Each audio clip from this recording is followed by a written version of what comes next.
ഇവിടെ സതീശനെ കുറിച്ച് പറഞ്ഞു.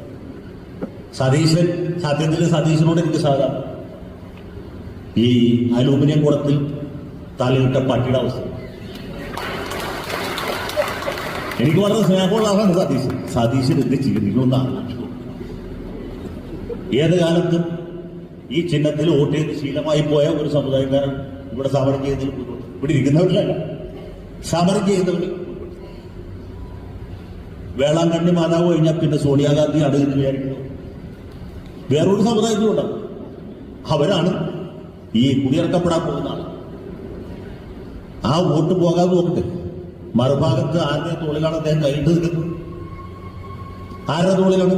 അവരെ പിടക്കം ഒന്നും ചെയ്യാൻ പറ്റില്ല. അതാണ് ഞാൻ പറഞ്ഞത്. സതീശനെ പോലെ ധർമ്മസങ്കടം അനുഭവിക്കുന്ന ഒരാള് കേരള സംസ്ഥാനത്തുണ്ടാകില്ല. തെരഞ്ഞെടുപ്പ് അടുത്ത വർഷം വരാൻ പോവുകയാണ്. മുൻപത്തെ ആദ്യമായിട്ടല്ല വരുന്നത്, അവസാനമായിട്ടും ആകുകയില്ല എന്ന്